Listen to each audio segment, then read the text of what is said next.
Burlington for August 3rd. A little bit of a snafu on the Zoom link, but we seem to have that figured out at this point. We take up, I guess the housekeeping thing is when we call the different agenda items, Scott will see to it that the applicant and other members of the public who want to speak can participate in the Zoom meeting. Some people are in person at the Pine Street location. Many people are on Zoom. So we will figure that one out as we proceed. We also ask when people participate either as applicant or public speaking participant that you give Scott your physical address. That's what you want, isn't it, Scott? Yes, for physical address. Okay, so then the next item is the agenda. And I will say that we will take up items in the order that they are on the agenda. And Scott just brought up the agenda there. Just showing off technical prowess, huh, Scott? Yeah, right. Okay. So the communications, I think there was something that, Ryan, did you post something a little earlier today?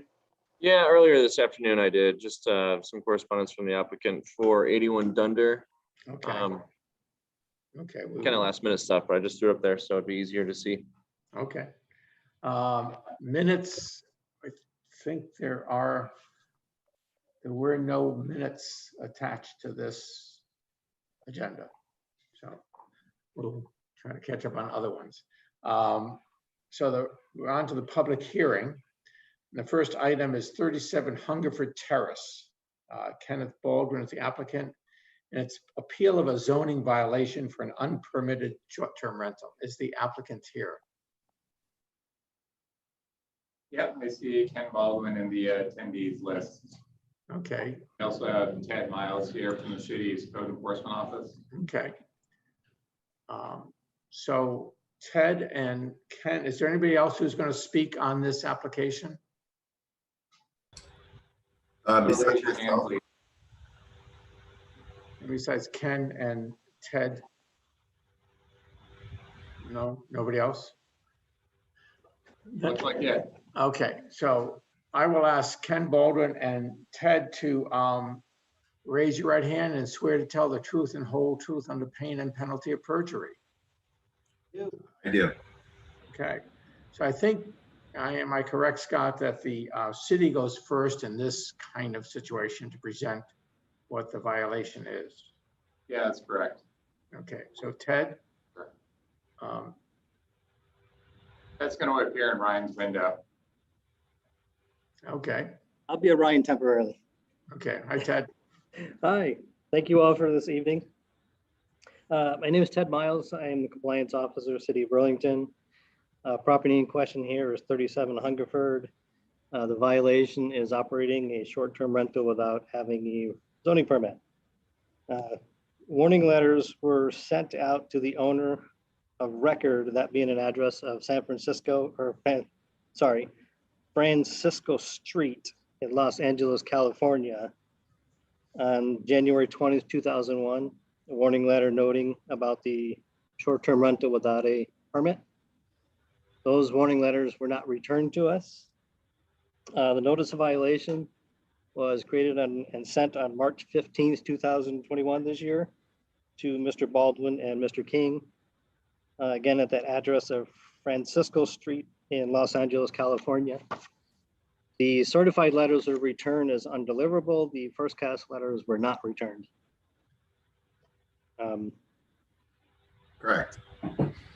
Yeah, Mr. Baldwin found out about it through the attorney of the violation and has appealed that. The city's allowed him to appeal that because of the notification of it, but the owner's not denying the use of the properties being used as short-term rental without the proper permits. So the city is looking to requesting this board uphold the violation and discontinue the use of the short-term rental within 30 days because the owners do not live here in the state. at the property. And that's a condition of short-term rental. Correct.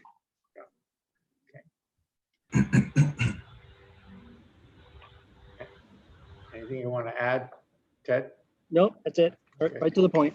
Okay, any questions from the board for Ted on this? Okay, seeing none.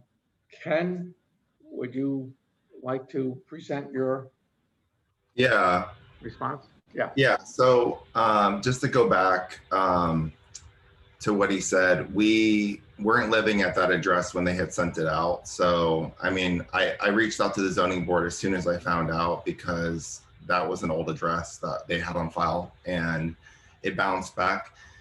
So once we finally were notified of it from our lawyer, we immediately took action and reached out to the zoning board to make sure that we were doing, that we weren't breaking any rules or laws. We had no idea that Airbnb was not allowed in Burlington because there were so many Airbnbs in Burlington. So it really, when we started doing Airbnb, we checked all the rules and regulations to make sure that we were following code and doing everything properly. So even like looking on the site, I didn't find anything saying that we were doing anything wrong.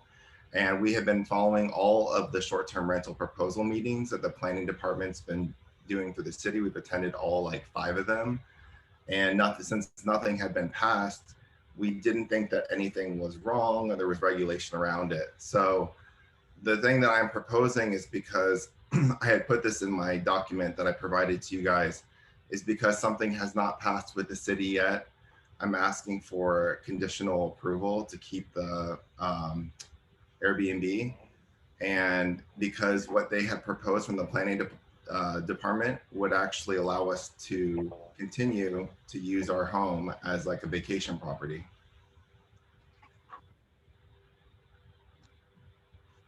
okay. And did you ever look at the zoning definition of bed and breakfast?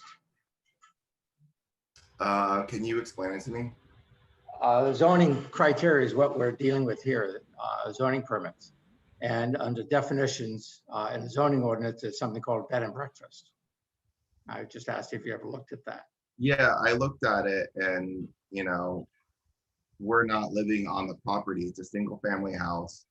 We Right. rent to a lot of, UVM parents who come to visit their kids. I'm super excited to be really close to the college, really close to their kids who live nearby. It's like 90% parents and families that like can't afford to like host a large group of people Right. visiting their kids. So It is, the criteria though, is that it be owner occupied. Right. That's the missing criteria here. I mean, we're about 3 hours away from Vermont now, and we come to the house a lot, and we Yeah. stay there as well. So Stop. Yeah, okay. Yeah.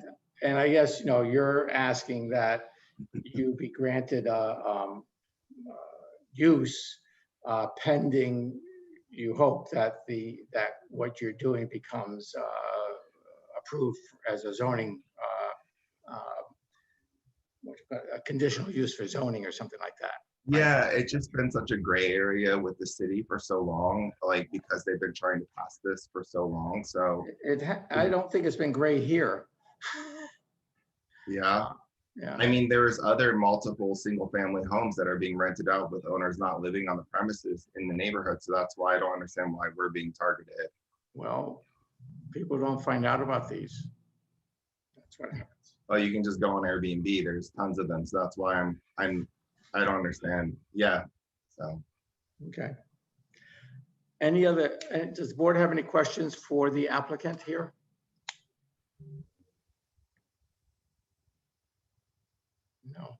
No. So I guess I will ask, so it's not really your intention to live at this property. Somebody's got their hand raised. Is that, I'm missing that? No. Ken, so it's not really your intention to live at this property. You'd like to be able to continue using it as a B&B that you rent out part of it, and then the other is available for you as a vacation place. Is that right? Yeah, I mean, when we bought the property, we were actually living in the house, and you know, I wanted to be able to come back and forth because I had lived in Vermont before. I lived in Burlington, and I wanted to, keep the house. And unfortunately, with the kind of work that I do, I have to live in like a major city. That's where I can get work. And when I bought the property, the goal was that I would be able to keep the property, be able to come back and forth, and eventually, down the road, be able to use the property and go there, or even to like move to Vermont permanently if I could find work there. As you know, it's not easy to find like a job in Burlington that we could like actually transfer what we're doing there. So that's, my intention. And are you renting out just part of the house through Airbnb? You rent the whole house? It's a 3-bedroom house, so no, yeah, it's just we're renting the house.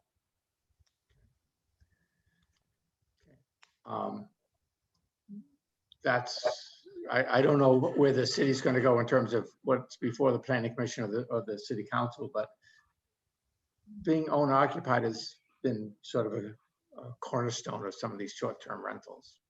Yeah. Yeah. I put like in the document that I gave you guys that they basically put that it would be in conditional use in residential districts when host lives off-site for a whole unit short-term rental. So it would actually apply in their proposal. I'm hoping that they pass the proposal, but that's why I'm just asking for a little more time until the planning department can actually figure out the regulation for short-term rental. I typically would not hold my breath in terms of what it takes to have something go through a zoning amendment, go through approval process. So Yeah. that may not be a short process. It may be, but it may not be. Yeah. I mean, the governor really stands on the side of supporting Airbnb clearly with like what just went, I'm just saying like, it seems very, I don't know. We're not running a bed and breakfast, so I don't know.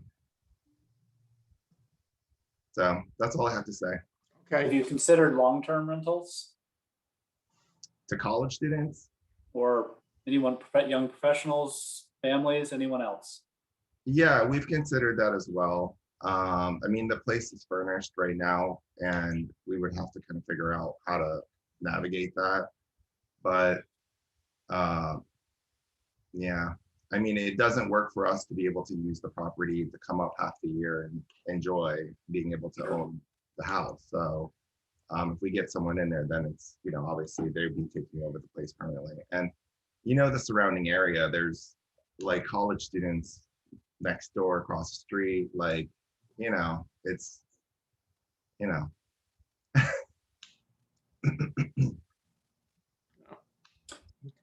Okay, thanks.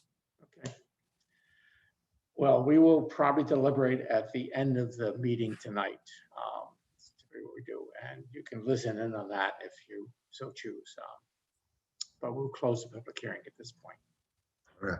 Thanks. Hey, Brad, before you close the hearing, I just had one quick question. Sorry for being late and if this was answered. Did the applicant explain what happened with the letters and why they weren't received and why the address wasn't updated? Yeah, I did explain that. We weren't living at that address, so they had the wrong address. So that's why it got returned to you guys. Luckily, that showed up on your guys' end that it was never delivered. So, once we found out, we took care of it immediately. And we now have the city now has an updated address for you? Yes, yeah. Okay. We're in Thank upstate New York, not too far. Thank you. Okay. Thanks. This hearing's closed. We'll move on to the next agenda item. This is application for 31 North Avenue, which is a variance for a front yard setback along Depot Street. Is the applicant here? Steven, unless you have the tablet open, you can sit here if you want. Okay. Hey, Scott, can you get that a little bit more centered on the screen or something? Yeah. Kind of put it up there. How's that? this is not Ryan Morrison. right? Is this Steve Trombley? It is. Okay, is anybody else going to speak on this application besides Steve Trombley? Scott, is there anybody in the public or anybody else? We have live bodies here at Pine Street who wish to pipe in. Okay, so, And I do see a Zoom individual as well with their hand raised. so we have a number of people. Yep. Can you identify them? We have Bill Pearson on Zoom. And your names are Susan Eisenstadt in Yeah. person and Carl Miller in person. What's that name? Carl Miller. Carl, okay. It's just easy for me to keep track. I can't see people and stuff. So we've got a number of people, including Steve Trombley, Bill, Susan, and Carl. If those 4 people will raise your right hand, and I will swear you in to tell the truth and whole truth under pain and penalty of perjury. Do you? I do. Are the people in the audience there saying yes, Scott? I didn't hear you. Yes. Okay. It's interesting that we're appealing a front yard setback on Depot Street with an address of 31 North Avenue. With that, I'll let you take it away, Steve. Yes, actually, we just got a notification that they are readdressing it to 120 Depot Street just a couple of days ago. I think it finally caught up with the city folks. Okay, good. It was incorrect. So you're appealing this, and I think the issue, if I understand correctly, is that this Depot Street is the rear yard for a lot of properties on North Avenue. And if you align with those, you're set back off the street. Is that? That is correct. Yes, that there would be no developable or buildable lot if we had to adhere to that. And that's the variance that you're seeking relief from. Yes, and it has been in place prior to this. This is more or less a renewal. The variance has been in place before this? It has been approved prior to this, but it expired, so we are reapplying to get it Huh, renewed. okay. I'll ask, do the board members have any questions for the applicant here?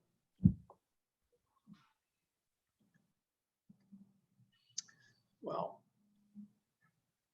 I'm sort of. Yeah, Yeah, I just wouldn't mind hearing a little bit more about accessibility to this parcel. I rode my bike down Depot Street and saw a for sale sign, I think. Depot Street is closed. You can't drive on it. So I guess I'm just trying to understand what the future of this parcel holds.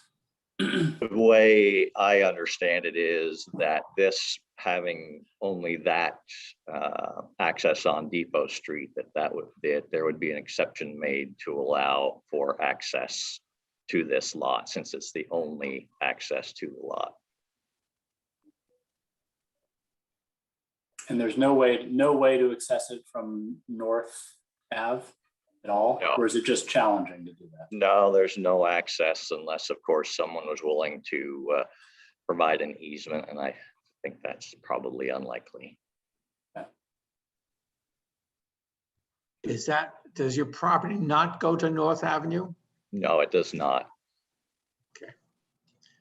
And this may not be anything you can answer, but are there other properties along Depot Street that don't, well, I'm looking at neighbor City of Burlington is next to you here.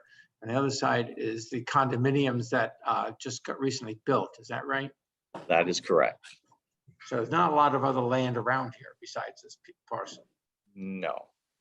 And I guess to follow up on Jeff's question, what is the slope or topography going from Depot Street to your front yard? Is it accessible? Yes, it is. It's actually the only logical access is off from Depot Street. It's Yeah, I'm challenged to see how you would even access it from Depot Street. I mean, the slope is so extreme, both of the lot and of Depot Street. Mhm. It does not seem like it'd be very advisable to create some sort of access there. Actually, it's pretty straightforward. If you're standing on Depot Street, you can, it's a reasonable slope, if you would. I'd be happy to meet you folks there if that were helpful to do that. But it is, if you look at the topographical map, it would show you that the elevations at Depot Street are quite manageable. There's a little, go ahead, go ahead. I'm not sure, but I don't think that there are city services such water and sewer from Depot Street. There actually How would you like to are. say again? There, we have already come up with a couple of scenarios for the sewer. The water is right at the Depot Street side of it. There's a water main right there, and the electrical is right there as well. What about sewer? Sewer, both access from North Avenue and Lake Street. You don't have access to North Avenue. Actually, I've spoken with the folks at the police department and the folks at the city attorneys, and that there is a reasonable likelihood that they will allow an easement in that direction. And there's already access to the one on Lake Street. Thanks. Hey, Scott, so this is, I just have a question real quick. So we're only talking about a variance here, correct? We're not, I'm looking at the staff report. It says that no development is included with this approval. So we're just looking at the variance request itself. Right, you read my mind, Keenan. There's no development here. This is a variance request, as the applicants noted. The same variance was granted a few years back, but simply expired. This is really about the front yard setback, the way it's calculated, basically overlaps with the rear yard setback. So there's no way to build this in conformance. Hence the variance request. If the variance is granted, then we'd likely see a subsequent permit application for building something.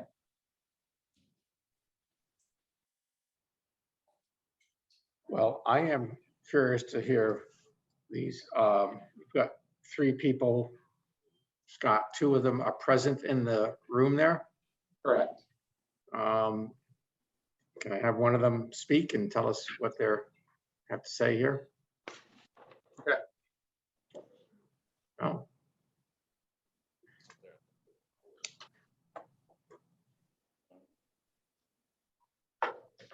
And if you just introduce yourself, it'd just be easier. Susan Eisenstadt, Commodore Point, which is at 30. Oh, wait, please. Can you introduce yourself? I didn't hear who you are or what anything. Yes, hello. My name is Susan Eisenstadt. I live at Commodore Point, which is a 16-unit condo building at 33 North Ave. Okay.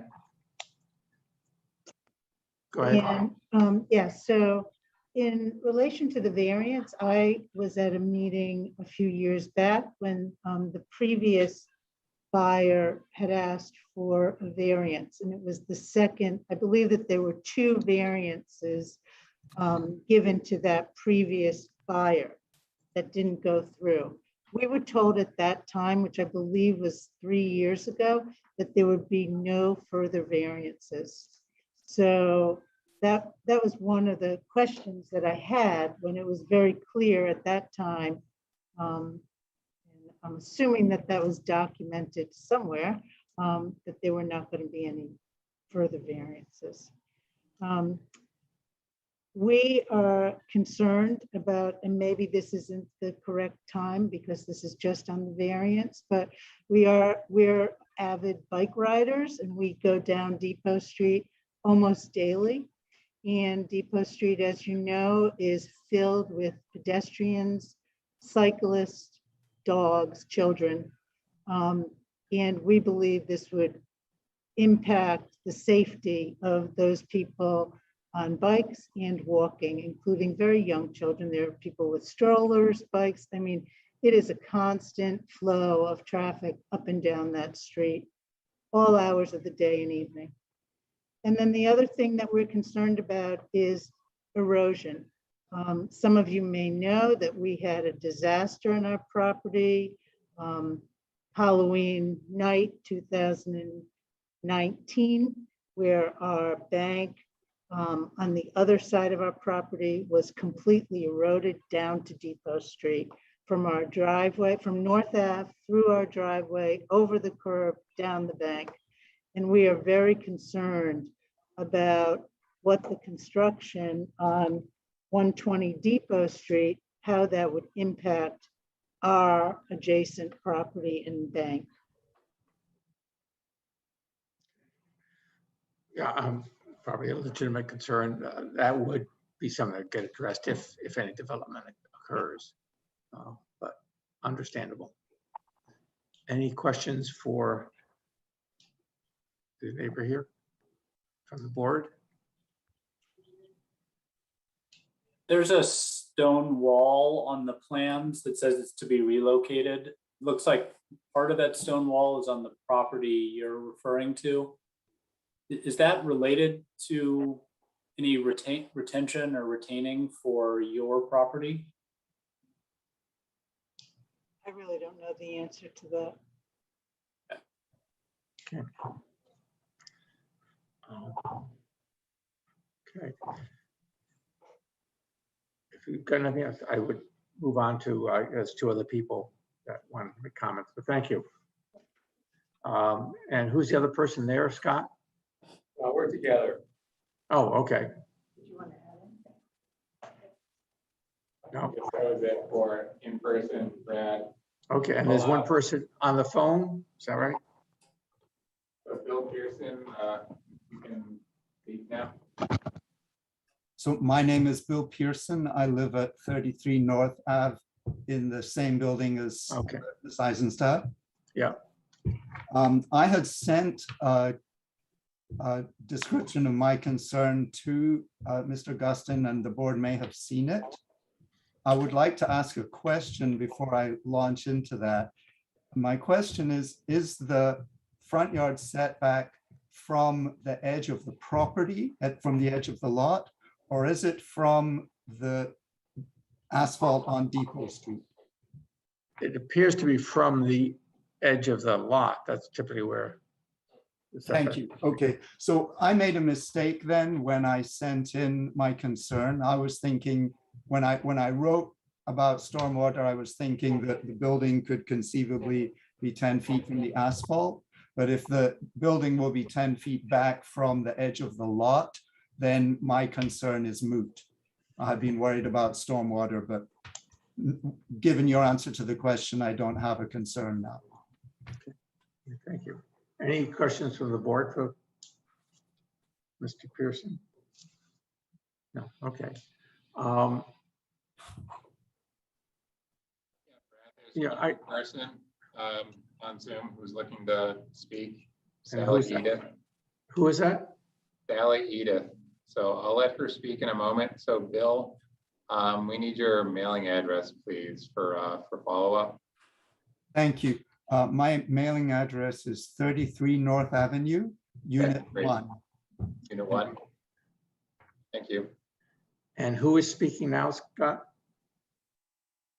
So Sally Edith can speak now. And Sally? Sally Edith. Were you? I live at Sally? Commodore Point as well. Okay, were you sworn in at the beginning of this? No, I wasn't.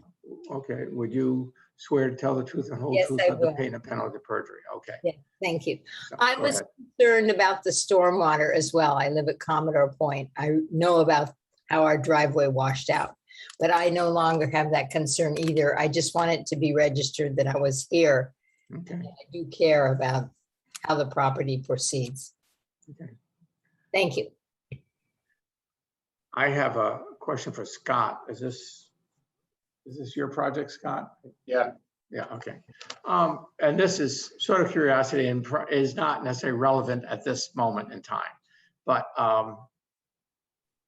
this property is essentially on a city street that is not available. Is that true? It's sort of, if you look at it, I think it's do not enter from both ends, I think, if I remember Yes. right. Yeah, yeah, That's correct. There are limitations. yeah. And I had checked in with the Public Works staff when this first arose a few years back. And basically, to paraphrase, they would allow vehicular access to this property because it's existing, Okay, but it wouldn't result in opening up the street for normal usage. okay. Okay. Any other questions for the board for the applicant at this point? And is Steve Trombley, is there anything else you want to add at this time? No, I don't believe so. It's seems that it's pretty clear cut from my side as far as just being a renewal, frankly. Okay. Then with that, we will probably deliberate at the end. Actually, Brad, Yeah. I'm sorry, I do Yeah. have one follow-up for Scott. One of the commenters raised a point about some representation of the prior variance was going to be the last variance granted. Do you have any indication of what she was referring to? I think that was probably the extensions of the variance. The variance was granted, I forget the exact number of years, we'll say some years ago, and it was extended 2 or 3 times. And the last time, of course, was the end of the road for extending it. That's why we have a new variance application. Okay, that's helpful. Thank you. Okay. And with that, we will close the public hearing. Okay, thanks everybody for participating in it. Thank you. Okay, next item is 41 Pine Place. And I think basically we're back for a request for a 3-bedroom short-term rental, 2-bedroom boarding house with a parking waiver request. That's really the basic new information. Is that correct, Scott? Yeah, the new information provided pertaining to parking waiver. Yep. And I don't want to jinx anything, but maybe we arrived at a place for approval, but that's your call. Yeah. So the applicant is here. I Yep, see I'm right here. somebody who's not Ryan sitting there, and that is Sam Kyle. Catalano. No, oh, Sorry, Sam Catalano. Sam Catalano. Okay, yeah, I know you've been here before. Is there anybody else who's going to speak on this application? If you're on Zoom and want to speak, raise your hand, please. Nobody in person or on Zoom, Brad. So Sam, I swear you in. Do you swear to tell the truth and whole truth on the pain and penalty of perjury? I do. You do, okay. And you have been patient. You've been here a number of times. And it does seem that maybe there's a path here that going forward. So you put it a explanation of, you actually mislabeled part of it, but basically you're asking for a 2-space parking waiver. Yeah, there was a little bit of miscommunication or misunderstanding, and we weren't sure if I needed 1 or 2 for my additional 1 or 2 for my usage. But somebody pointed out last meeting that you can ask for up to 50%. So Yeah. I just went ahead and did that. I think that seems simple. So I think you actually you may be able to squeeze more in there because you go to this historic space that we're not counting, but we know it's there. So a little sleight of hand there. Anything you want to say at this point? I don't believe so. I think as long as everyone saw my waiver and read through it and understands what I'm asking, then I think I don't have anything else to add. Anybody, any questions from the board for the applicant here? Yeah, this is Jeff. Thank you for the work on the parking plan. I just want to make sure I understand. You've got 2 tandem parking spaces, 4 in 2 tandems. One of them is used for the residents, But the parking for the short-term rental will be in tandem, right? It'll be a garage and a space behind the garage. Is that correct? Yes. And I think we're only allowed to approve that if we come to the conclusion that a parking attendant will be provided and available at all times to move any cars that need to be moved in that tandem arrangement.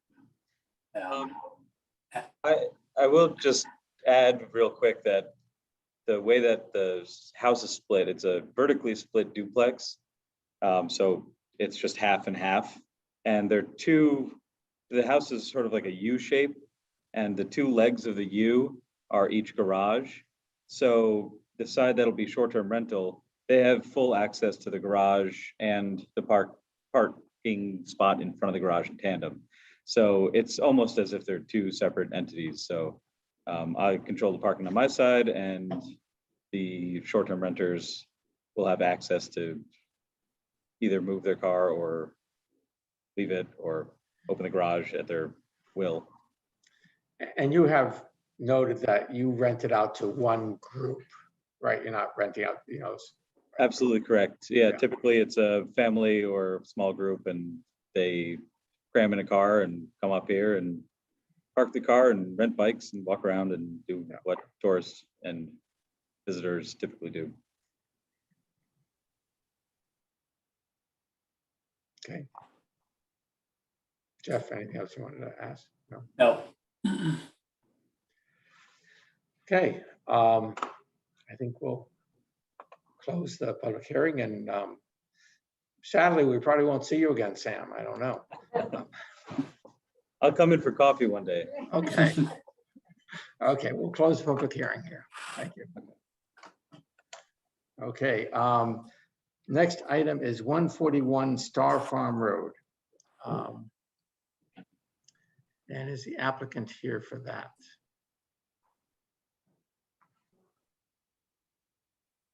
Let's see. We have a phone call. Who's your applicant, Mary? Kyle Haggerty. All right, Kyle Haggerty. Let me see. I don't see Kyle in the attendees list. I think we have a single call in. I was going to say maybe that's Sharon Busher, but I see her name here. So if you're the applicant for the home on Star Farm Road, please raise your hand. The phone caller just disappeared. I'm not seeing a hand up, Brad, so maybe we should revisit this towards. We'll go on to the next item and then come back to this one. That's all right. Okay.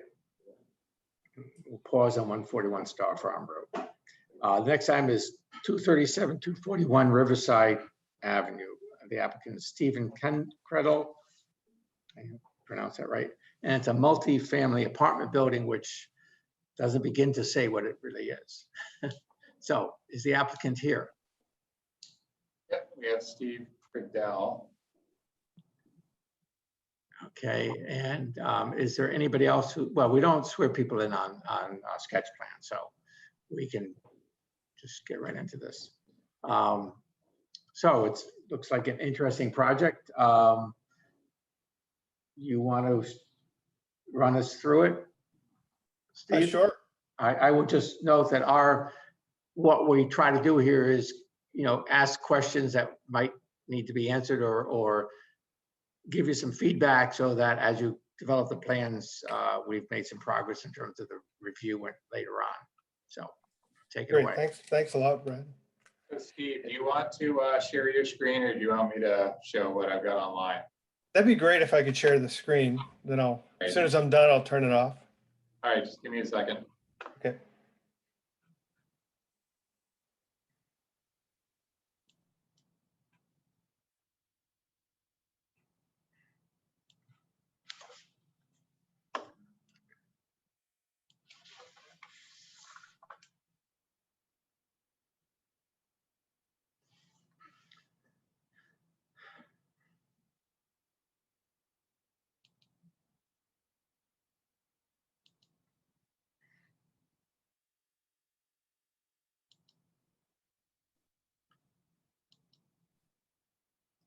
All right, Steve, you're good to go.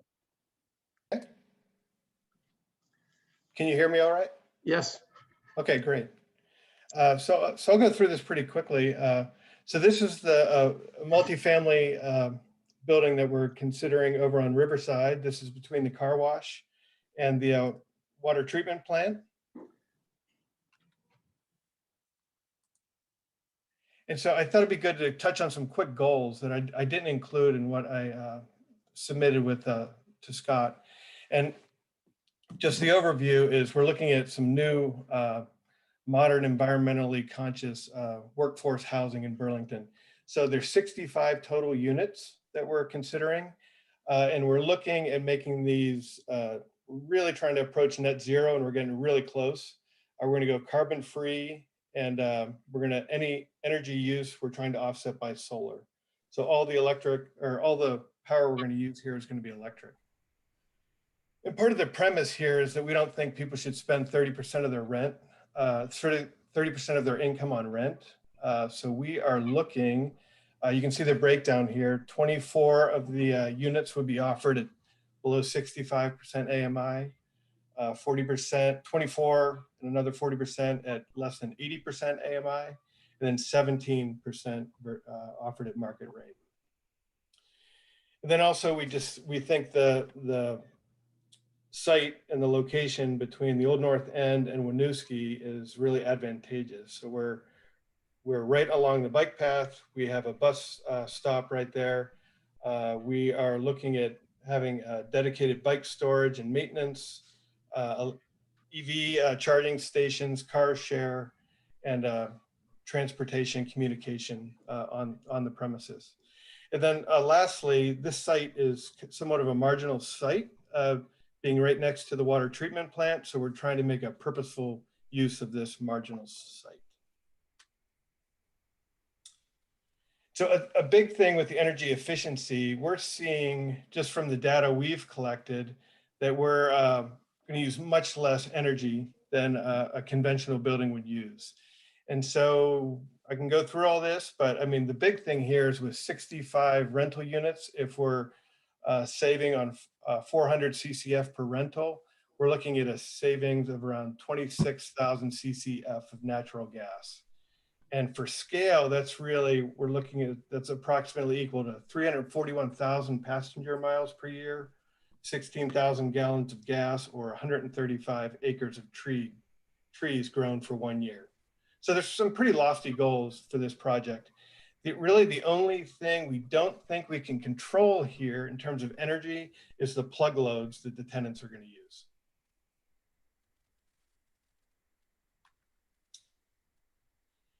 And so part of the goal here is by using less energy, that helps us very much make these units more affordable.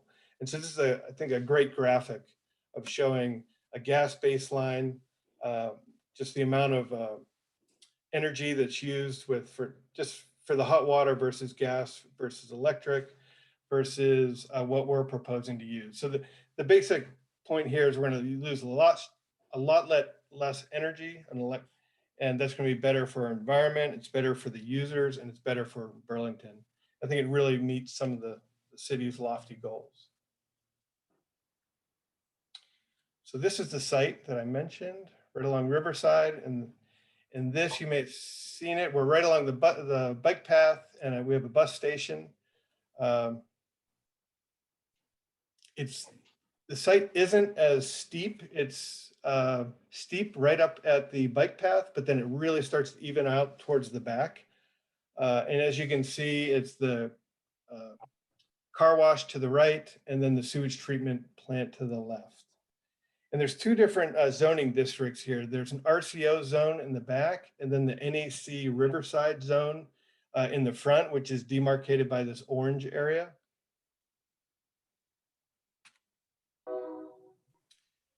And so what we're proposing with this house, because we're trying to make this as livable and sort of vibrant as possible, is putting the house within that NAC zone for the most part, but then tweaking it just so it would cross over into the RCO zone and kind of block the sewage treatment plant.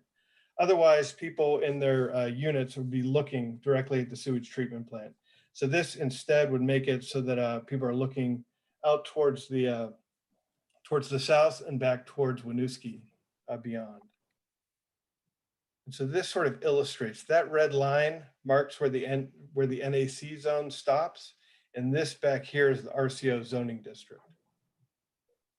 And again, it's really trying to change the focus or take the focus away from the water treatment plant.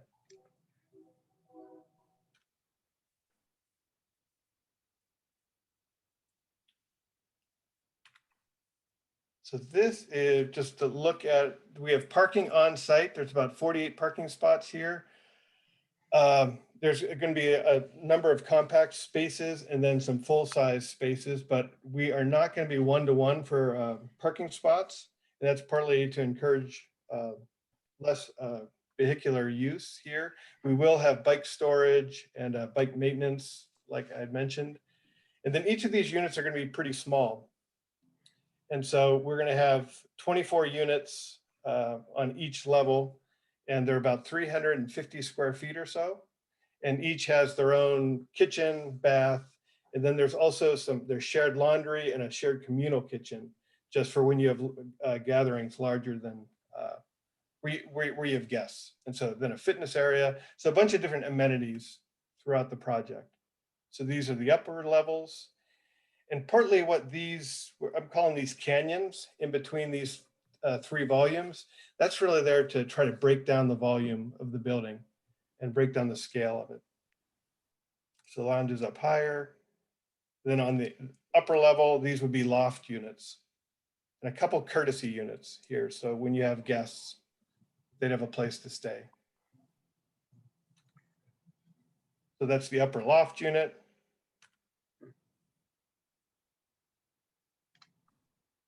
So this, and we're proposing natural materials, so carbonized wood on the upper levels, and then a natural wood at the, let's say the smaller units, and a lot of glazing we have here, and then concrete to act as structure, but then also as screening for the parking beyond.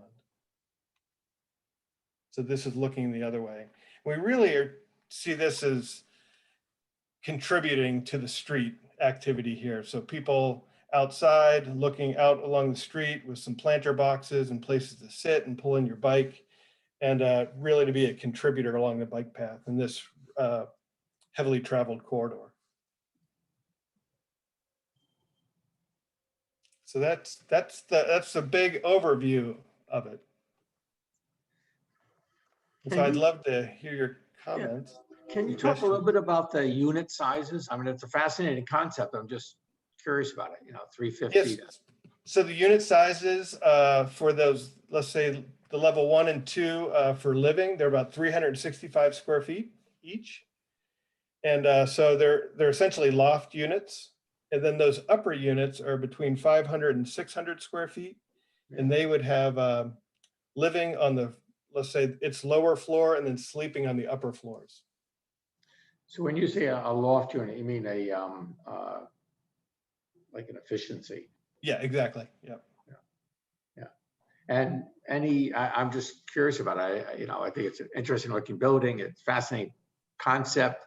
Has this been done other places? This kind of thing? Yes. Yeah. You mean the smaller units? Yeah. Yeah. It's been done in a lot of let's say Boston, different eastern cities. So New York. I think there's one going on in Atlanta. So these are intended for singular couples, I take it, right? It could be either, and we've talked about that during the NPA meetings that we had. So who the target was, and we really see it as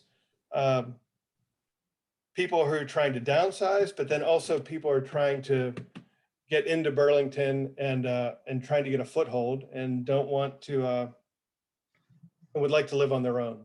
Yeah. So that's the big thing here for have it be labor force housing. Yeah. But the rents are reasonable. And that's one other question right now is so you're doing PV panels? We are, yeah. And On the roof or? yeah, we're doing them on the roof, and we'll see this in later iterations, just to cover, to get all the coverage we need for solar. We're looking at potentially using some of them as shading devices for the windows out in the front, because we can't quite get all of the solar with just our roof coverage right now. And you're talking horizontal or are you sloping them?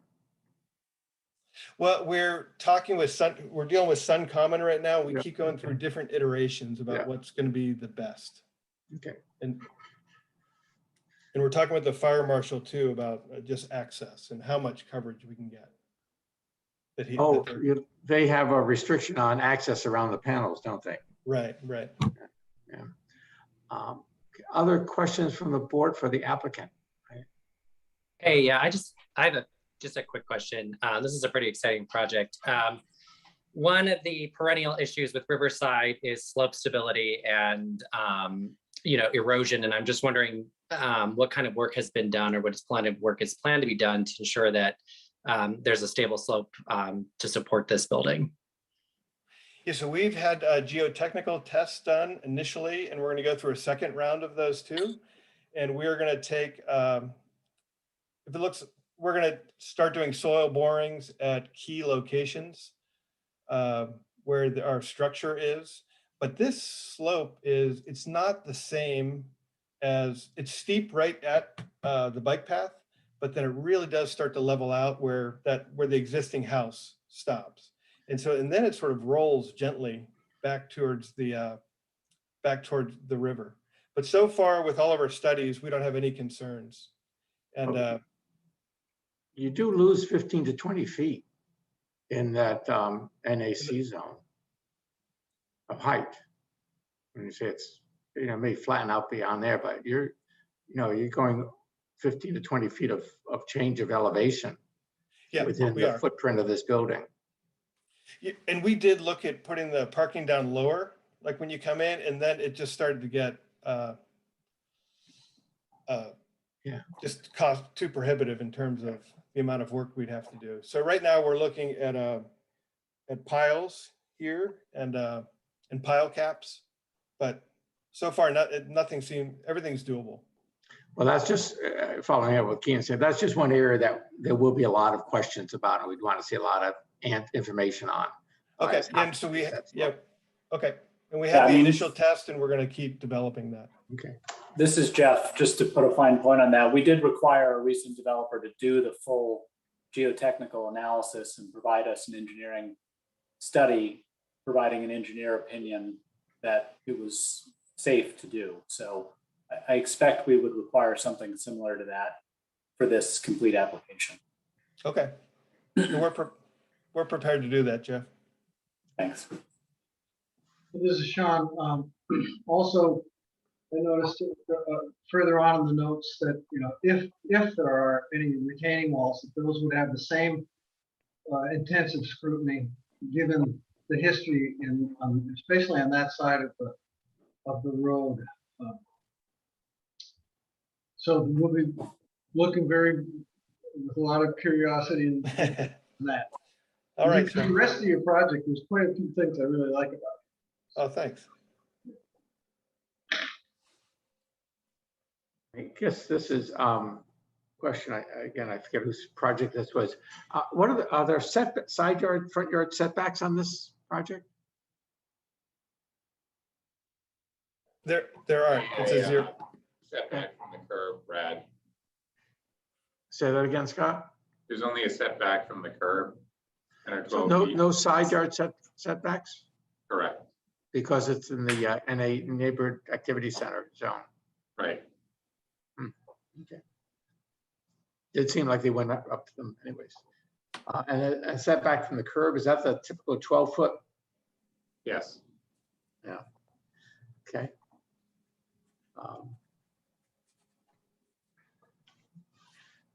I think I think it's a good looking building. I think it'd be an exciting resident on the street. Probably traffic is one thing also, given Riverside is a pretty busy street. Yeah. And I would imagine, again, with 65 units here, that we want to see some sort of traffic analysis on this property. We actually have that in the works already, Brad. So Good. we'll have that. That driveway doesn't quite line up with the existing light on Riverside, is that right? It's a little west of the light. Yeah, that light leads directly into the car wash. So it's up a little bit. It's up further west. Okay. I think one big question for us is, I mean, we think it'd be great to have people here on this site, and is to be able to continue this, the housing and angle it so we can block the water treatment plant. That's a big one for us, rather, because otherwise you're going to be looking right at it. I think it provides some interest on the street too, to have it that way. Angling it back. There was some question in the staff report about visitor parking in front of the building. Am I remembering that right, Scott? There are 2 points of clarification I had for the board. That was one, whether that's acceptable. And then going back to what Steve was just mentioning, I understand why they're doing it. I just don't see how under the CDO they can actually build units in the RCO zone. Yeah, that was going to be my question, Scott. I thought they could have a certain percentage, very minor percentage of coverage within that zone. There's an allowance for coverage and there's precedent for that, but we don't have precedent for actually having a use that's not permitted across the boundary.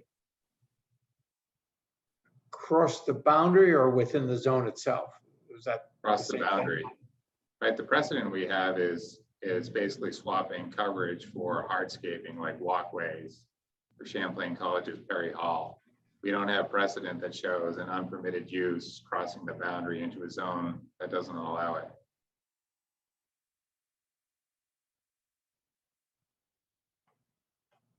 So they need a change in the ordinance to facilitate that, Scott?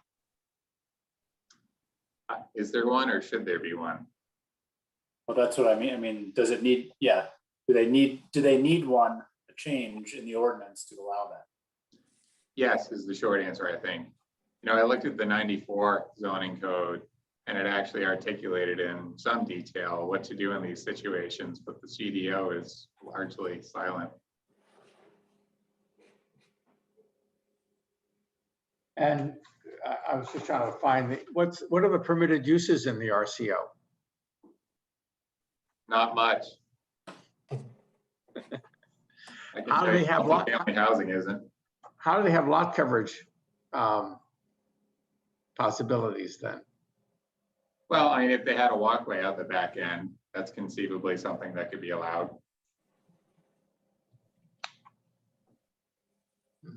And there's 5% coverage that's allowed of permitted use.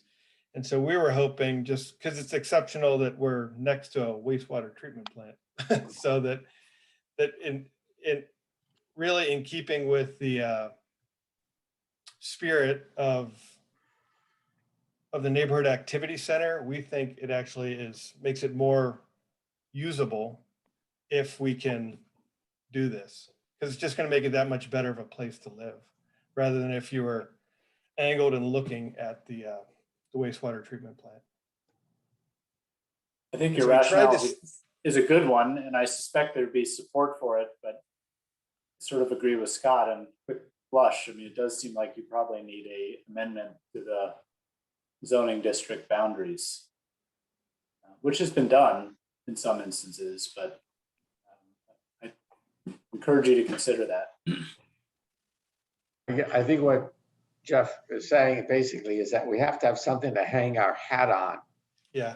For this issue. What are the steps to making that happen? Scott? Well, there was a discussion that went on for a year or two about pushing the mixed use zoning district further back that ultimately wasn't approved. This would be a little bit different if we're talking about a smaller area. Or it might be from a different angle about what's allowed in split lots, split district lots. But in either scenario, the request goes to the planning commission first and then off to the city council. Am I remembering right, Scott, that something like that was done for the corner of George and Pearl? Because it wasn't a project there that crossed the district boundary? There was, but it was two separate structures that were reviewed concurrently, but under different standards. Okay. Okay. Well, it sounds like that's going to be the, I agree that design-wise, it's actually quite a nice feature of the project.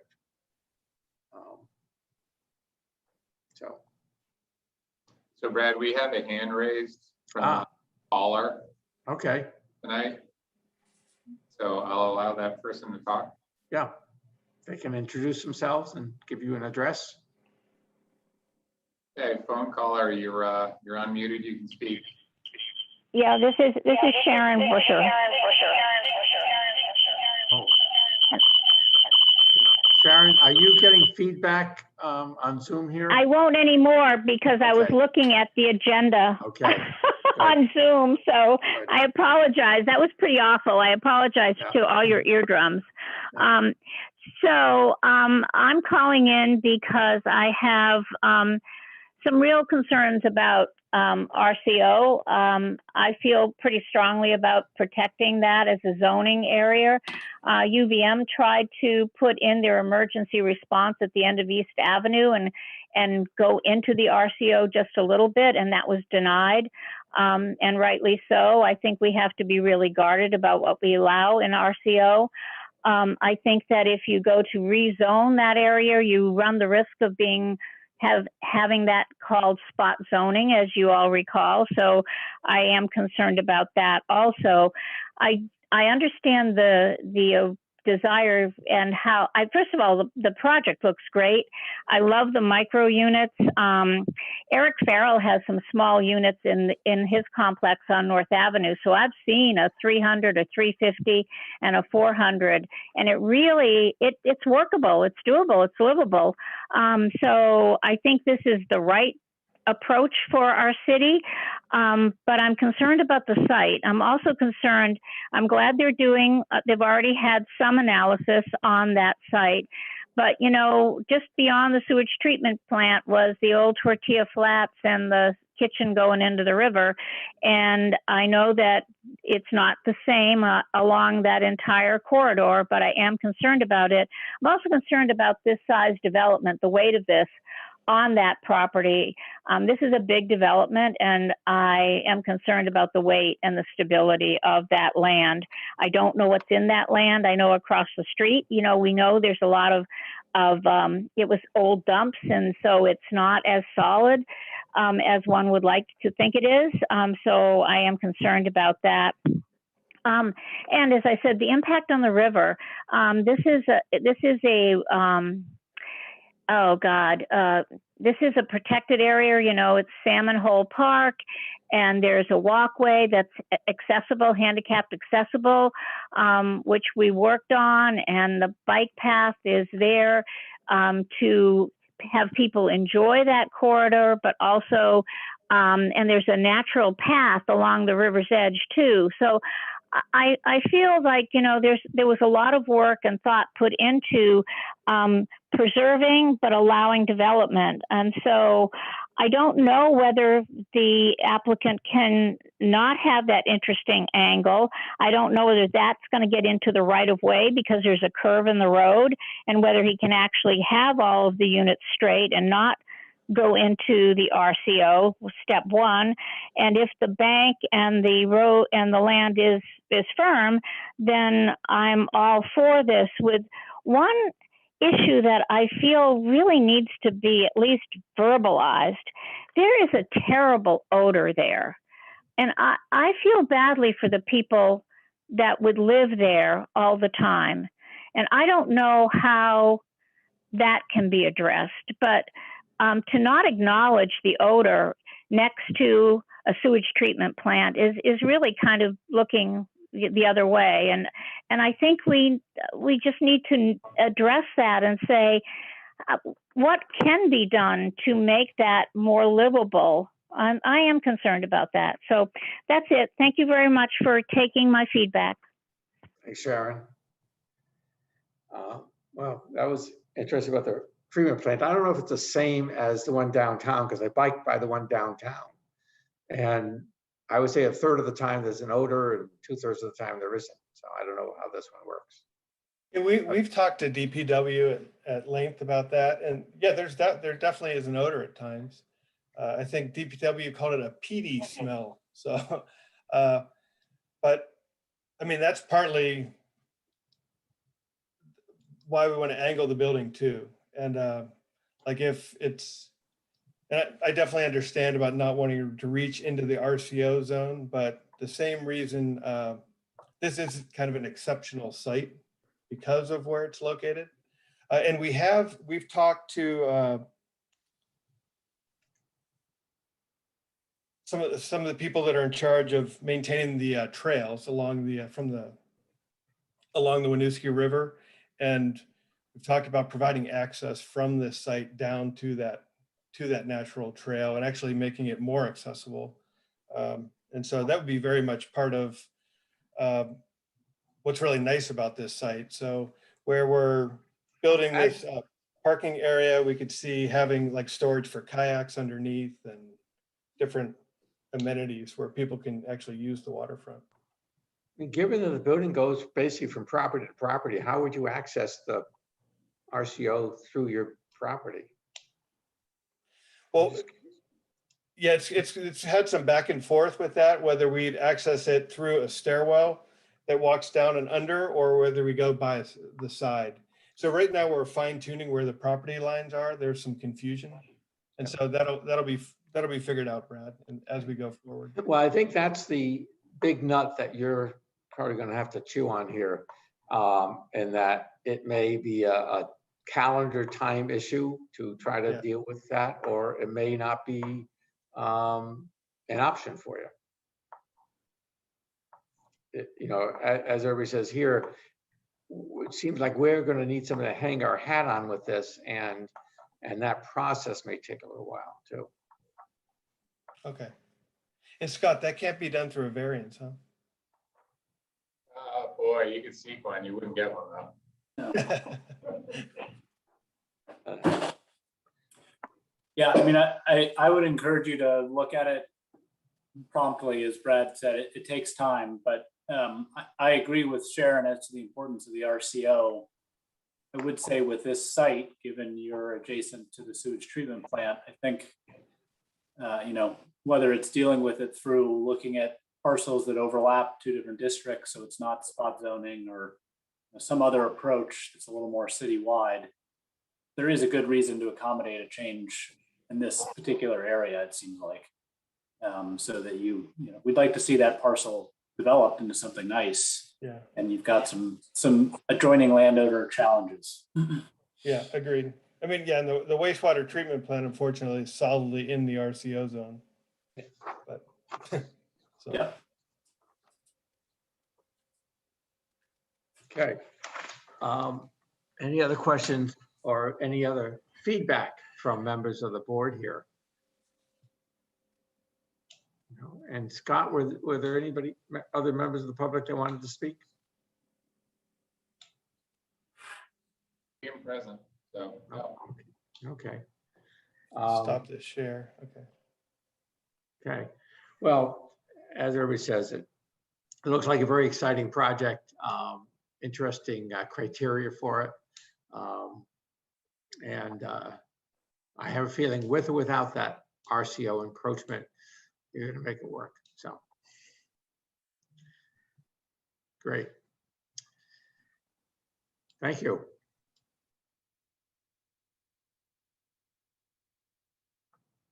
Did Steve leave already? I had to switch him. Ah, okay. But now he can speak again. I think I was muted there, Brad. Sorry. Oh, okay. Thank you very much. Anything else you want to say, or any other questions you might have at this point? No. I think we have our marching orders. Okay, well, good luck with it. Thank you. Okay, thanks. Then we have one other item on our agenda tonight, and that's 81 Thunder Road. And basically, I think we're being asked to reconsider condition number 2 of the zoning permit. Is Jonathan Heller here or on Zoom? So Brad, yes, we do have the attendees. We do have our Star Farm applicant here as well. Okay. Well, I was just going to do this. Why don't we deal with this one? I think basically, so is Jonathan Heller here? Yes, if I can speak, I'll allow him to talk. Okay. And is anybody else here to speak on 81 Thunder Road? Yep, we have Tom Walsh as well. Okay. And if I understand correctly, this is a request on a time limit for the fencing. Understand? Correct. And so this is a public hearing, is it not, Scott? Is it a public hearing? No. The applicant requested within the board's 30-day appeal period reconsideration of this condition. Okay. They're looking for a longer time frame. Okay, so Jonathan, do you want to let us know what your thought is on this? Yeah, I'm just concerned, with all the supply chain constraints and everything and the way contractors are right now, it's going to be difficult for me to necessarily get it done in that 3-month time frame. My neighbor's been waiting for 4 months for her decking, and finding a contractor at a reasonable rate has been impossible so far. So I've only found one contractor who wants $27,000 for 60 feet. I have to build 90 feet. So I'm just concerned that it's not enough time. And you're asking for? An additional 180 days, please. In addition, or you mean to go 6 months total or 9 months? Yeah, so in case we run into winter and it's not finished, it's not an issue. Okay. And are there questions from the board for the applicant here? John, how many folks have you talked to about potentially doing the project? 2 people have contacted me out of the probably 35 I've contacted. One wouldn't take the job and one said $27,700 for 60 feet. Okay, and did he give you a time frame for when he could do the work? No. Did you ask him for a time frame? Yeah, I said, could we get it done right away? He said yes. He didn't give me a finish date. It's a very difficult area to dig in. It's all ledge and blasted rubble. So it's hard for, the other contractor came here, just didn't even want to touch it because it was such a difficult job. Okay.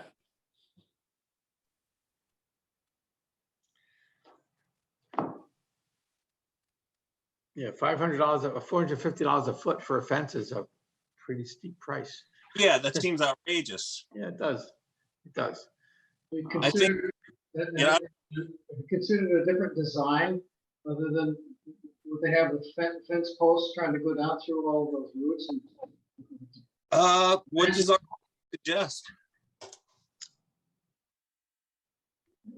I just wonder if there isn't some other fence design that would work there without having to do so much. Well, a couple of tree stumps that could possibly utilize as a brace. Okay, well, you could talk to a landscape architect if you want to, or somebody else to design the fence for you, so. Yeah. But, so basically you're here requesting 6 months from, this is from the date of the hearing, is it not, Scott? Or is it? The decision. And what was the date of the decision? June, was it June 17th, something like that, I think? I'd have to pull it up off the minutes. June 17th. Okay, June 17th. So this is July, August. So 2 months ago. So a little more than 4 months from now. I'm a little confused. Are you asking for an additional 180 days, so 270 total? Yeah, correct. 180 days just brings us into February, so that really doesn't extend the time period that much, bringing us into February.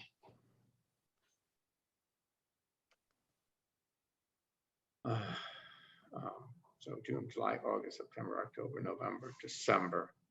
So the original, well, 3 months would have been in September, but it takes it into December, which is, that brings it into December, really, 6 months.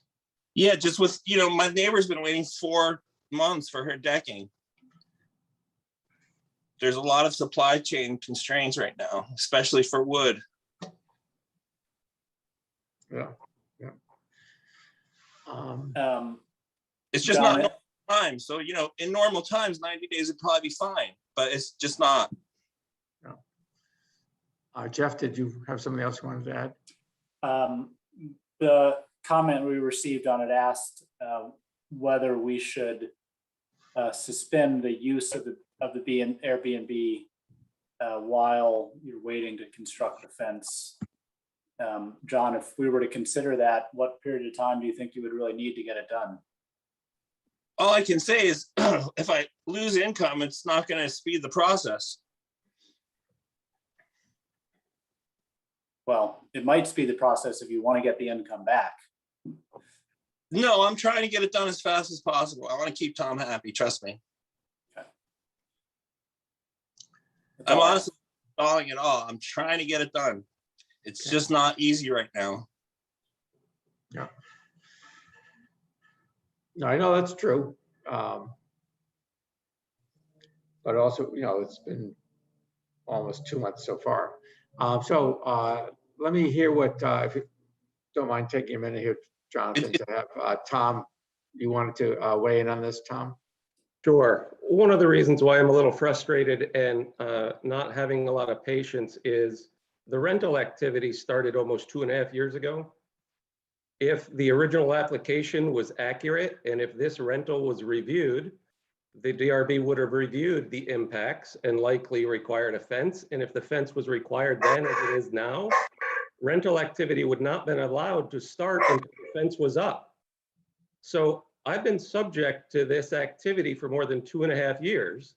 And to ask me to also wait another 9 months, I mean, I built this house in less than 9 months. Yes. Is there a pandemic that is slowing down? Yes. So when I received Mr. Heller's response today, I called the Middlebury Fence Company. I said, do you construct privacy fences in Burlington? Yes. If I were to retain you today, when could you build it? They said, certainly by the beginning of November. So when I talked to Mr. Heller a week or two ago, he had only talked to 1 or 2 contractors. I don't believe he's putting a reasonable effort in. If there was a contractor that had been retained and was before the board today testifying as to the reasons why more time was required, okay, I'd be reasonable.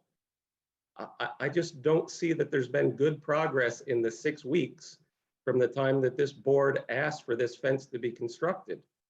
I thought 90 days was generous, but we have no contractor, we have no application. And my guess is whatever extension you give, we will be back again considering another request for more time. So if Mr. Heller certainly needs more time to build the fence, I think it's reasonable to say, take the time you need. In the meantime, stop the nuisance activity, no more rental. Thank you for your consideration. Any questions for the neighbor from the board? No.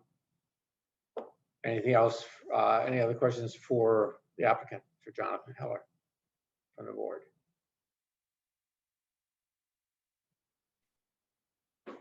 Keenan, were you about to say something? Or? Well, this was just a process question because this had come up before. So is this one where we vote now on what we're going to do, or do we save it for deliberative? I think we'd save it for deliberative. Yeah. There's pieces here. One is you can decide to entertain the request to change it. And then if you do, then you need to decide what you're going to do about it. 2 steps. Yeah, basically. So do we need to decide now if we're going to entertain it and then send it into deliberative?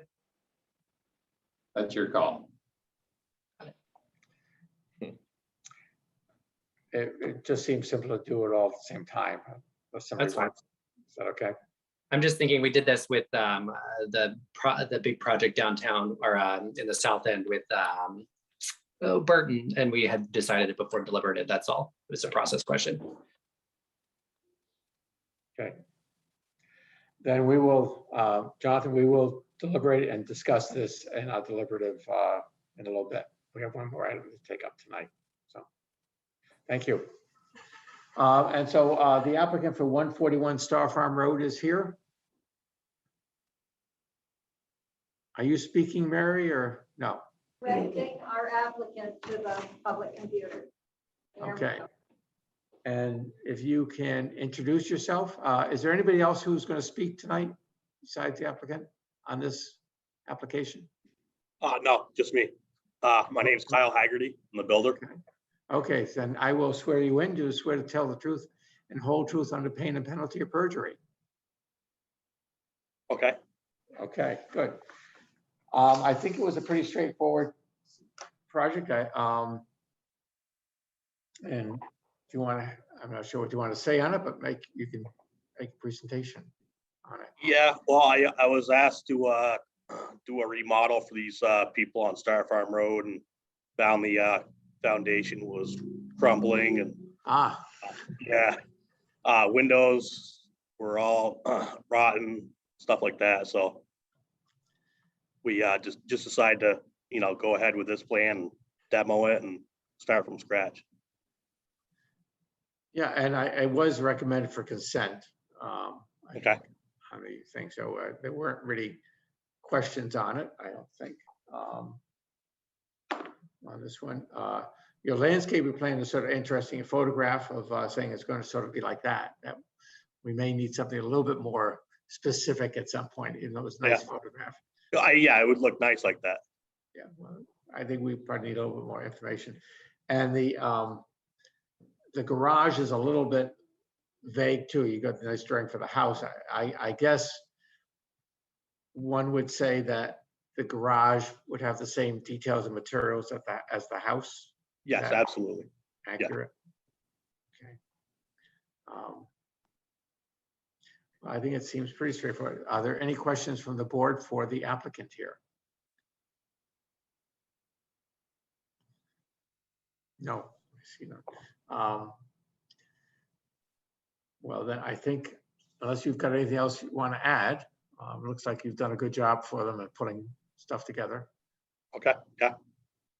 No, I think that's it. Okay, then I will close this public hearing. We will deliberate shortly on this thing.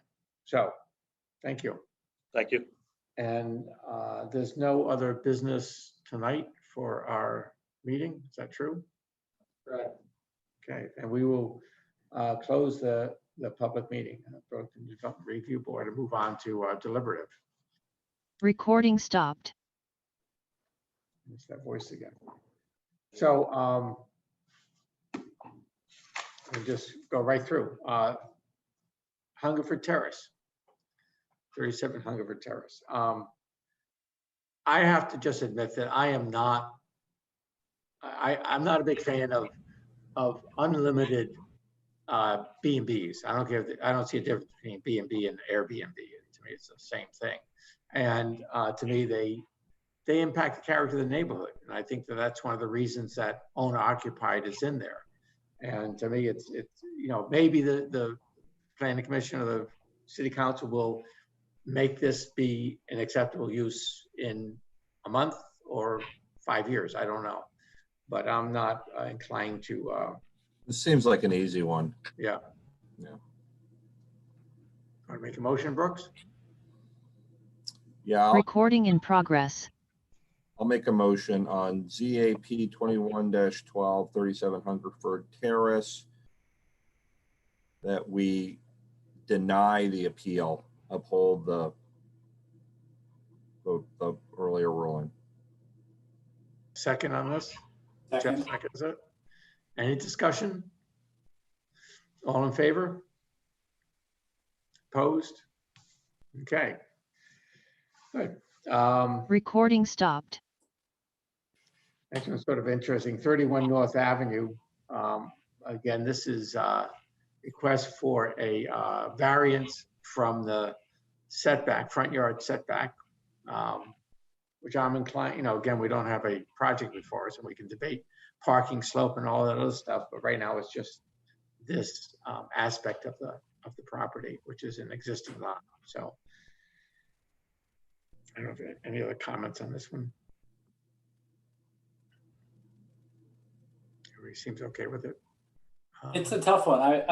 I think they're gonna have a hard time getting something approved in this location. I'm not sure the variance, and I guess, my only question is under D, whether approving the variance somehow, substantially or permanently impairs the appropriate use or development of the adjacent property or is detrimental to the public welfare. I don't think approving the variance itself does that, but I guess I have some pretty significant doubts that development of that parcel can be done safely considering the surrounding uses. So, but I'm okay with the variance. I just, I want to be on record that I think it's gonna be a hard one to develop. They could end up with parking off site. That would resolve a lot of those questions. Not saying they will, I mean. Maybe. Yeah. But anyways, so anybody want to make a motion on this one? I can make a motion. Recording in progress.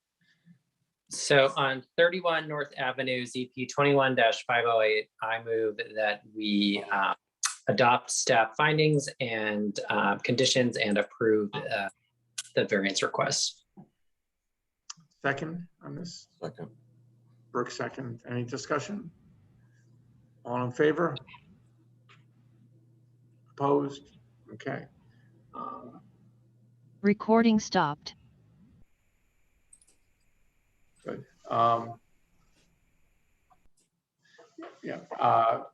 So now we have 41 Pine Place, which I am happy to see get approved. I do have one little thing in the parking management plan. He says, I am seeking approval for the additional 2 spaces. I think he's seeking approval for a 2 parking space waiver. Isn't that, am I misreading that? This is waiver request, 2 spaces. Yeah. Okay, so that's basically what we're doing, is doing a 2 parking space waiver. Maybe I think I'll make a motion on this and we can see if anybody objects to it. So Recording in progress. On 41 Pine Place, I move that we approve the 2 parking space waiver on this project and approve the application and staff's findings and conditions. Is there a second on this? I'll second that, yeah. Any other discussion on this one? I'm going to vote against it because of the tandem parking, and like we need an ordinance for these things. Yeah. And this is we're making things up here. It's not allowed without a parking attendant. So well, I understand on this one there's some differences you could. I disagree with the staff's report on this one in terms of even needing the 6 spaces, and they also have a space they can't count. Yeah. So that space which exists that they can't count means they actually don't have a tandem parking space. So I don't have, whereas I do have problems on other ones. I don't have problems with this. But anyways, all those in favor of this one? Opposed? Okay. Good. Recording stopped. And we have, just rolling along here, 141 Star Farm Road. Again, this was originally on a consent agenda. Interesting to hear the history of it. You can see them asking the contractor to come and make a little repair and say, oh, we want to take your house down. Anybody want to make a motion on this one? I can make a Recording motion. in progress. Okay. So on 141 Star Farm Road, ZP 21-412, I recommend and move that we approve the application and adopt staff findings. Second on this one, Jeff? Okay. Discussion, all in favor? Opposed? Okay. So then Recording we have, stopped. we have Dunder Road. And I think Jeff was the one who maybe just, suggested that there I guess that's the first thing. Do we want to reconsider condition number 2? That's the first item before us. And the original was 90 days from June 17th. So it's June, July, August, September. So that would be 5 weeks from now. So I would be inclined to just deny it outright. And I know that seems kind of, I guess, a little bit unreasonable, but you know, we've had a number of friends, and myself included, who worked really hard to get contractors and worked hard to get stuff lined up for this kind of work. And so given the fact that this has been pending for 2.5 years, I would have expected the applicant to work with some urgency on this, and, you know, getting the project done. I am sympathetic to the fact that there are supply chain issues and that it is difficult to find a contractor now, but you know, given that this was a pretty contentious project, I would have expected a little bit more work to be put in. I agree. He doesn't sound like he's tried very aggressively to get a contractor in there, but at the same time, given the estimate that one of the contractors gave him, and given what I could see, the site looks like it's a very difficult place to put in a fence. So that's going to be a lot of work. So that changes it a little bit. It's not just any old contractor can go in there. It's going to have to be somebody who is pretty experienced in that, such as Middlebury Fence Company, like the neighbor mentioned. So I'm a little up in the air with it, but at the same time, he seems like he could have made a little more effort here.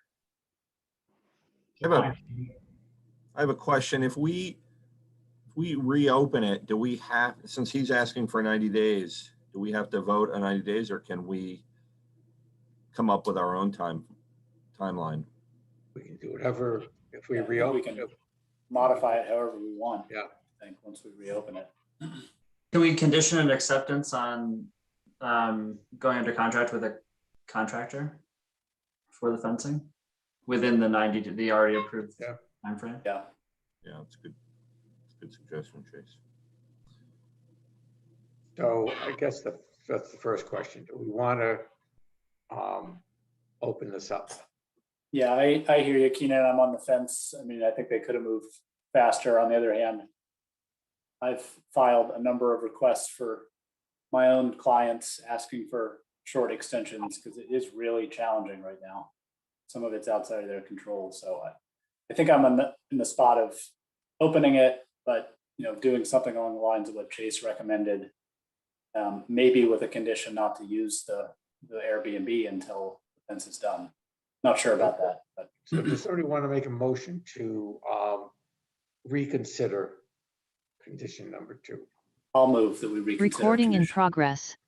I'll move that we reconsider condition number 2. A second on that one? Second. Brooks? Okay. So this is just to be able to discuss it further. So all in favor? Opposed?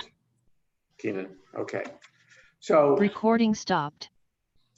It does seem, Scott, am I correct, or what's been discussed, that once we open this up for reconsideration, we can put on the restriction of not using the B&B after a certain date if we extend the timeline? You need to act on the request, and you can condition that as you see suitable.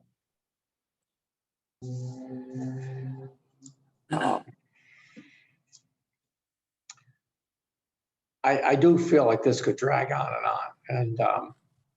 And, I think conditioning it, I mean, having a contractor come before us, if we it seems to be a couple of things we could do. One is not extend the deadline, but say we will reconsider that if they come before us before the end of the deadline with a contractor who's ready to build this thing.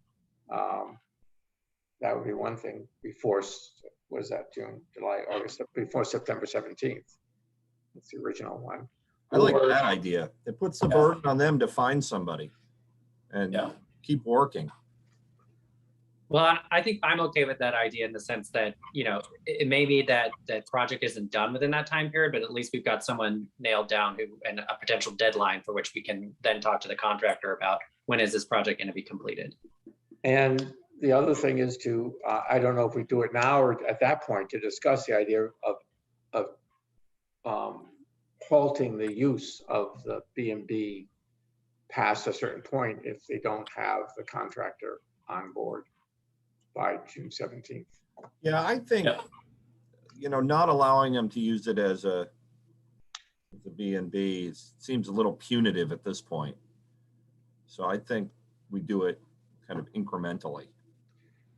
Even though I will say punitive may not be inappropriate at this point. No, I understand, but, you know, I mean, and I guess Mr. Heller has to be careful what he wishes for too, asking for an extension and allowing us to have these kinds of conversations. But I think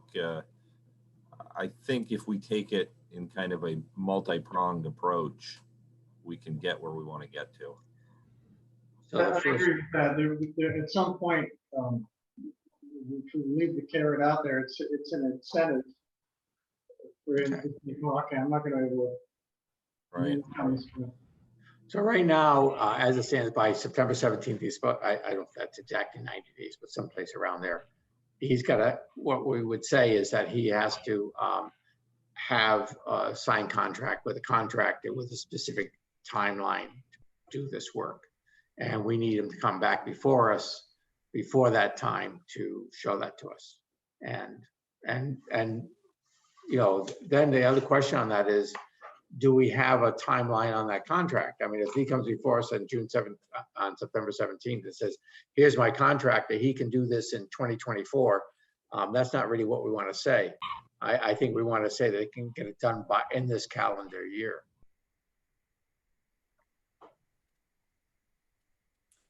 Well, I mean, this is why I didn't want to reopen this, because then we're going into, you know, we're trying to predict the availability of contractors in an inherently unstable environment.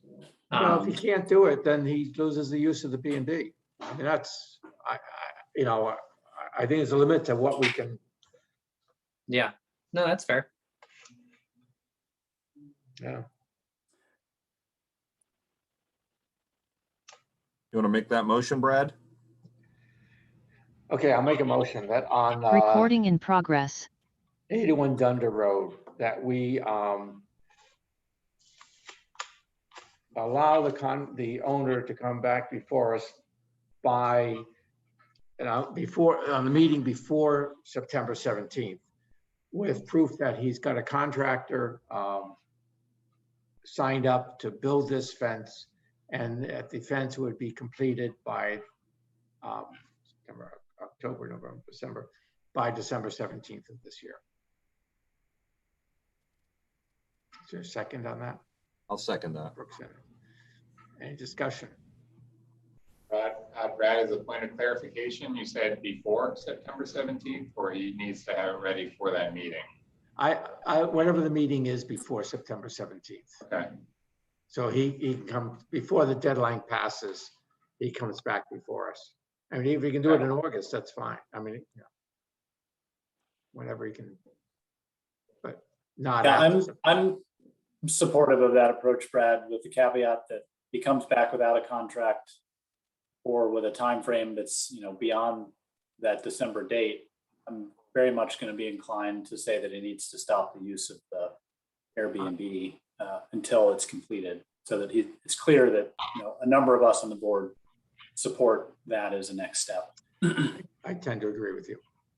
Yeah, I'd support that as well. Well, maybe he's listening. Okay, then all in favor? Opposed? Good. Okay. All right. Thanks, everyone. Recording stopped. All right. Have a good night. Thanks, everyone. Take care. When are you getting that spiffy electronic stuff, Scott? It was ordered 3 weeks ago. Oh. So soon, I think. Okay. See you later. Good night, all.